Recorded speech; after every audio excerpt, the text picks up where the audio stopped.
সম্প্রতি টাঙ্গাইলে শেখ মুরসালিন ফাহিমদের খেপ খেলতে যাওয়া নিয়ে অনেক কথা হচ্ছে, সমালোচনা হচ্ছে, অনেকে পক্ষেও কথা বলছেন। যারা পক্ষে কথা বলছেন তাদেরকে একটা জিনিস খুব ক্লিয়ারলি বলতে চাই যে শেখ মুরসালিন ফাহিমরা নিজের দেশের সাথে গাদ্দারি করছেন। নিজের যে পতাকা আছে, লাল সবুজ পতাকা, সেই পতাকার সাথে গাদ্দারি করছেন, সোজা কথা। তারা জাতীয় দলের ফুটবলার, তারা লোকাল ফুটবলার না, শুধু ক্লাবে খেলেন না, তারা দেশকে প্রতিনিধিত্ব করেন, লাল সবুজের পতাকাটাকে প্রতিনিধিত্ব করেন। তারা কেন গাদ্দারি করছেন বলছি, তারা যে জায়গায় গিয়েছেন তাদের সামনে দেখেন একটা ডিয়ার বল আছে।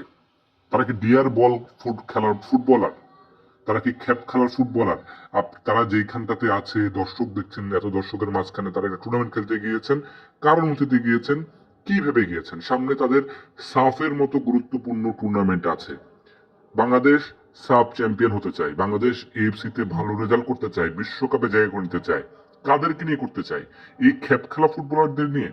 অনেকেই বলছেন যে অনেকে অনুরোধের কারণে, অনেক সময় নিজের এলাকার চাহিদার কারণে অনেকে অনুরোধ করেন, সেই জন্য খেলতে চান।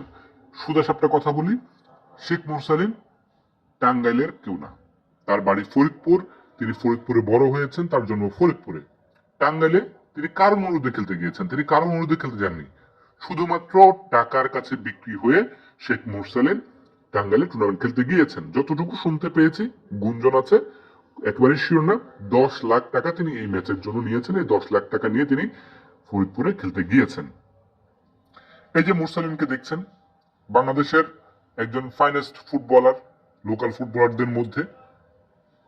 তিনি তার আশপাশে দেখুন দর্শকদেরকে দেখা যাচ্ছে, দর্শকরা একদম সাইড লাইনে বসে আছে, বা মাঠের সাইড লাইনে বসে আছে, কোনো নিরাপত্তা বেষ্টনী নেই, কোনো গার্ড নেই, কোনো কিছু নেই। এখানে অনেক ধরনের অপ্রীতিকর ঘটনা ঘটতে পারতো। এই দর্শকরা মুসলিমকে ভালোবেসে এসে সবাই মিলে হামলে জোরে ধরতে পারতেন। আবার এই দর্শকরা তারপর ক্ষুব্ধ হতে পারতেন তিনি যদি খারাপ খেলতেন, কারণ লোকাল সেন্টিমেন্ট আপনি কখনোই বুঝবেন না কোন দিকে যায়। তো যে কোনো কিছু হতে পারতো, ইনজুর্ড হতে পারতেন মুরসালিন, দর্শকদের আক্রমণের শিকার হতে পারতেন।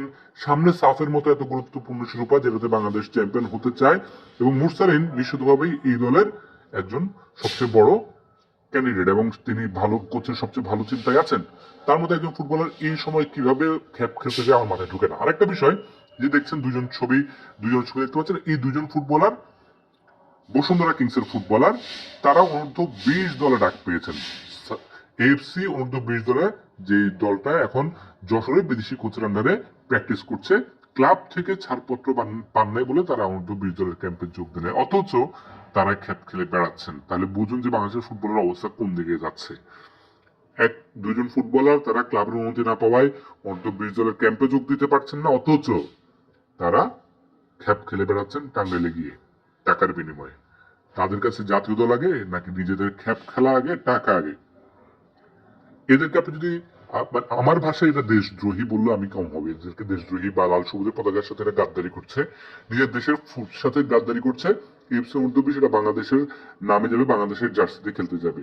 তো সেই জায়গায় সেটা না খেলে আপনি খেপ খেলে বেড়াচ্ছেন, যেগুলো সব আপনি নিয়োজিত করতে পারেন। আপনি কখন ক্যাম্পে যাবেন আমি জানি না, কখন ক্লাব থেকে অনুমতি মিলবে। ক্লাব দিতে তাদেরকে বাধ্য না, সেটা ঠিক আছে, কিন্তু ক্লাব তাদেরকে এই অনুমতি কিভাবে দিয়েছে যে তারা ক্যাম্প খেলতে যাবে ক্যাম্প না করে? সেটাও কিন্তু একটা ভেবে দেখার বিষয়। মোরসালিন বলুন, ফাহিম বলুন, বা আরো যারা বলুন, যারা জাতীয় দলে খেলেন, জাতীয় দলকে প্রতিনিধিত্ব করেন, লাল সবুজের পতাকাটা তাদের গায়ে জড়ান, তারা যখন এই জিনিসগুলো করেন, খেপ খেলতে যান, তারা দেশের সাথে গাদ্দারি করছেন, এর বাইরে কিছু না। এবং তাদের বিরুদ্ধে বাফুফের উচিত কঠোর সিদ্ধান্ত নেওয়া, এবং ভবিষ্যতে যেন এরকম কিছু না হয় সেজন্য আইন প্রণয়ন করা।